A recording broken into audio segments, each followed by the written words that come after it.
We want to take a closer look at the growing humanitarian crisis when it comes to the world's children. Catherine Russell is the executive director of UNICEF, and she is just back from Israel and the West Bank. It's good to have you here. Thanks, Margaret. Good to be here. I know you met with some of the families of Israeli children who are still being held hostage. There's a 1-year-old, there's a 4-year-old, and you met with Israeli officials about access for aid going into Gaza. Did you get any good answers? Well, we got some good answers, which is that I think a growing awareness of how critical it was for us to get more aid in, and specifically what we needed: more access points, better security. I'm certainly not the only person who made those arguments and advocated with the government of Israel, but we have seen a little bit of an improvement in Gaza, so that's a positive that came from it. Obviously, the needs still far, far outweigh what we're able to do, but at least we've seen some progress. You also went to the Palestinian West Bank, and 2023 was the deadliest year for children in the West Bank since they began monitoring at the UN in 2005. With all of the attention on Gaza, tell me what's happening to kids in the West Bank right now. Yeah. Well, the first day I met with, as you said, the hostage families. The second day I was on the West Bank and heard there about, the challenges children face every day, just trying to get to school, the barriers they face, the difficulty in sort of moving around, the checkpoints, all the rest of it. And as you said, yes, and as you said, there is an increase in violence. And I think just in this year alone, there have been 40 children, Palestinian children killed, 2 Israeli children killed. There's just an uptick in violence, and it's, as always, children who are really impacted by that. You also mentioned, I met with the hostage families. I mean, they're devastated by what's going on. Some children still being held, others who are traumatized either by being held themselves or by seeing family members killed and hurt. And I think I would just say that overall I came back feeling like there's just so much pain and misery everywhere you look. And it's really unfortunate to see it, and just praying for a better day for everyone in the situation.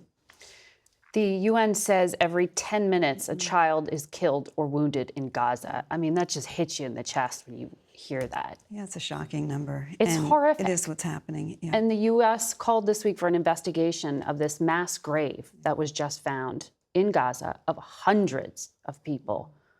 Were there children there? What do you know?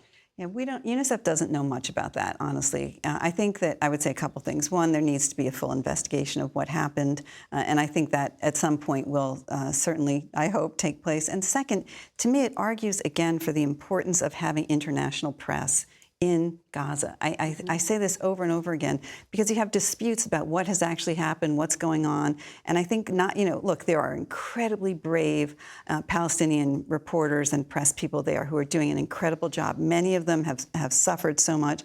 People have been killed. I think having the international press in there is also really important, and I hope that changes sometime soon, and international press folks can get in, really make their own assessments of what's going on. And if the Israeli government allows for it, exactly. I think a lot of news organizations would absolutely. And they should be there. In. They should be seeing what's happening. The U.S. military, as you know, is setting up this port that's supposed to be open sometime in May. We had Doctors Without Borders chief on recently, and she said to me there's a slow motion massacre of people suffering from deprivation of food and water for 6 months in time. You can't drop lentils from the sky, is what she said. You need a mass medical response. Is there any plan in place to do this, to revive some of these children who are starving to death? And will it come before there is an invasion of Rafah? Well, let me say a couple things. One, the humanitarian situation, especially for children, is incredibly worrying everywhere. We know in the north where it's been very difficult for humanitarians to get in with food, and as you're pointing out, children in particular need what we talk about as therapeutic feeding, right? So they need plumpy nut or sort of interventions by medical professionals. So it's not, as you say, just dropping in food. That's not enough. We need to do more for little children.